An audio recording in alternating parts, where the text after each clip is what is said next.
And just like that, has Canon finally added the feature into their cameras that's going to be so monumental that even Sony shooters are going to be looking to jump ship? Also, has Panasonic and Nikon lost their minds by releasing older cameras as their new flagships? And of course, we have to jump on, does DJI really have something new to offer in today's day and age? Well, we need to unpack this and a lot more in today's episode of Uncensored. It's been a crazy week in the world of video production and content creation, and so let's not waste any time and let's jump into it because DJI has been teasing some new tech. But before we talk about that, we have to find out, has Canon actually unlocked the secret? Now, just a few days ago, it was released that Canon has been working on some brand new tech for their cameras. We're talking for not only their 1 series style cameras like the upcoming R1 or the R3 size, but we're also talking about cameras in the size format of their R5. And this is going to be new tech that is groundbreaking, especially because of this RF mount. See, the biggest problem that most people have with the RF mount is the fact that, one, the flange distance is so short for the lens that there's not a whole lot of space between the lens and the sensor, which means the idea of something like a built-in ND filter seems impossible. However, this is no longer the case. Canon has recently filed for a patent for a built-in ND system for their mirrorless cameras. Now, we have seen built-in NDs on their cinema cameras like the C70. However, since that camera has come out, we haven't seen any other RF-mounted cameras with built-in NDs. Even with the big-time camera, the R5C, that everyone was excited about, a lot of people were really hoping that this camera would also come with built-in NDs. However, this was not the case. However, now we are seeing this patent, and it looks like it's going to work for pretty much all of Canon's R-mounted cameras. Now, while yes, I would love to see this come over to the Canon R5C Mark II, and of course, they're gonna have to fix the battery issue with that camera, but I would also love to see this just come across their entire lineup. Now, personally, I don't know if photographers care that much about built-in NDs, but I know us video shooters honestly love them, and I think this is something that if Canon could be the first one to bring this over to their mirrorless cameras, you would actually start to see people from Sony, Panasonic, you name it, Nikon even. Do people still shoot video on Nikon? People would be jumping ship to come over to Canon for this feature alone. Now, as excited as I am to hear this news, I also have to mention that patents really don't mean anything. We've seen tons of patents be filed, and we've seen companies work on tech in these patents that we would love to see in their final products, but there is no guarantee that we actually will ever see this tech come true. Also, this doesn't mean that it's coming to any cameras anytime soon. Now, I hope that I'm wrong here because I would love to see an R5C Mark II with this, or even the R1 to have this feature built in, but ultimately we're gonna have to wait and see. Now, of course, we have other camera news like what Nikon and Panasonic has released this week. However, before we do that, we've got to talk about what DJI has been teasing. As many of you guys probably have experienced yourself, it is definitely that tech time of year, and I get tons and tons of emails. And the other day, I got an email from DJI teasing that they were going to be releasing a new drone with the title being Mini to the Max. Now, of course, as somebody who's been following DJI for years and have purchased tons of their products, immediately this made me think of their brand new DJI mini drone that's probably going to be coming out very soon. Now, this should be the 4th version of the mini, but when I started looking at the fact that now DJI is technically selling 5 variations of the mini, it really made me start thinking, what could this drone really be? I mean, we've had the mini, and then we had the mini 2, and then they also came with the mini 2 SE, which was a cheaper version, and then we got the mini 3.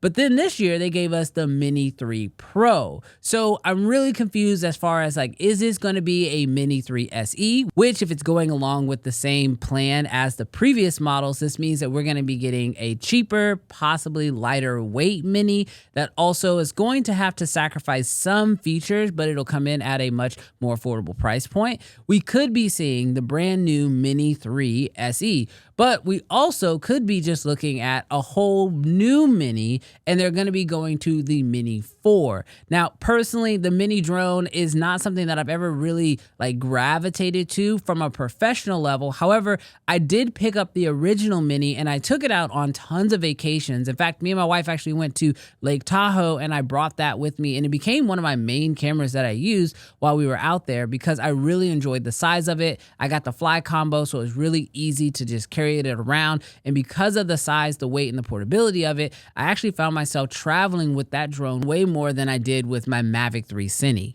But now, switching topics, let's go ahead and jump into two new cameras that were announced this week, starting off with this very weird camera from Nikon. This week, Nikon introduced the brand new ZF. This is a retro-style camera with tons of modern features. When you look at the body of this camera, you'll immediately realize that it looks like a film camera, and that's because it's modeled very closely after one of Nikon's very own film cameras. For starters, it has a full swivel screen. It also sports a 24 megapixel digital sensor that's capable of shooting 4K video at up to 60 frames per second.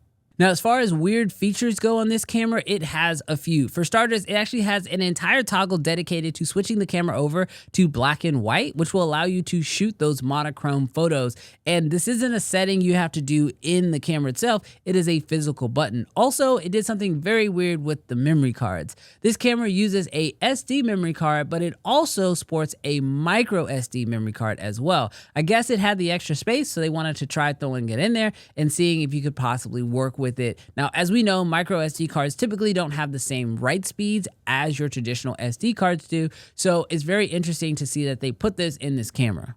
Now, if you're a video shooter and you're thinking about picking up this camera, it'd be nice to know that yes, this camera does shoot at up to 10-bit, and this camera has 8 stops of vibration reduction, which is going to help a lot when it comes to capturing video with this camera and keeping it steady, especially when shooting handheld. Now, over the last year, I've gotten a chance to work with the Nikon Z9 and the Z8, and honestly, I've absolutely loved them. In fact, I shot a lot of photos of my son's baseball team with the Z8 at the World Series this year, and the images just looked absolutely stunning. Shooting with the Z8 was an amazing experience, but I will say, this camera body is probably not for me, but I love to see that Nikon is elevating the tech, especially bringing 10-bit video to more of their cameras. When I reviewed the Z9, that was one of my biggest complaints, was that they only had the Z9 at the time that sported 10-bit video. But now with the Z8 and the ZF, it's nice to see that Nikon is moving in the right direction, even though this body type seems a little bit off to me.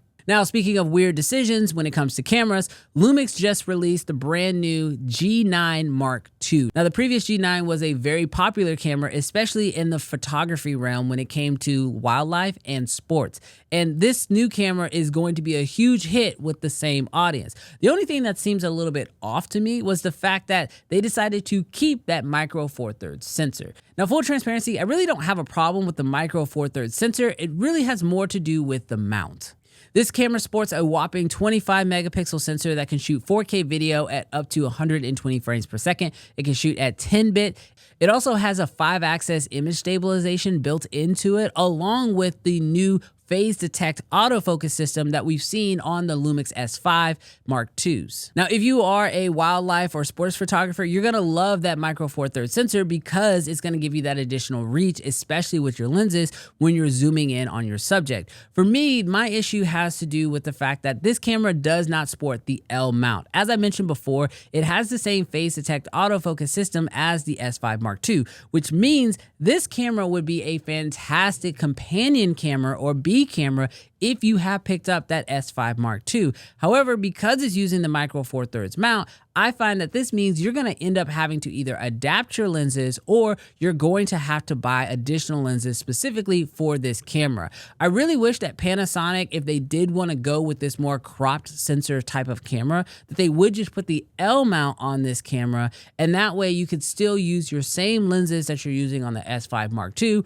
on a system like this. Now, personally, I don't know if that's even possible. I've noticed that most cameras that use the micro four thirds sensor also use a micro four thirds mount. So let me know in the comments down below if you think it is possible, or if you know or not if it is possible to actually use a micro four thirds mount with a different sensor.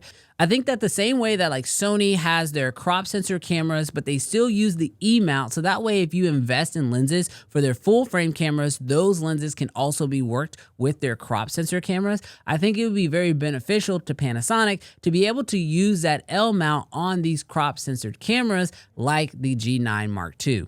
Now, just like last week, this episode of Uncensored is not sponsored. And so instead of getting this episode sponsored, I decided I just want to give you guys a gift. If you're not aware, I actually create a monthly magazine that goes over everything when it comes to being a creator today. We talk about gear, I give advice on filmmaking, we talk about video production and what's going on as far as like tech and news. And so if you guys are interested in videos like this, I know you're absolutely going to love this magazine. And I'd also love to give you guys feedback to let me know what other things I should cover in the magazine from a month-to-month basis. Think of it like a weekly newsletter, except it comes out monthly and it's just way cooler. So be sure to check out the links down below for your free gift. That is my monthly magazine. So that way you guys can stay up to date with all the news and tech when it comes to being a full-time creator. Massive shout out to all the members of the Creative Fam Academy who help make videos like this possible. So that way every video doesn't have to be sponsored. If you guys want to know how you can support the channel and possibly win up to $500 a month worth of free gear, that's right, we give away $500 a month worth of free gear to members of the Creative Fam Academy.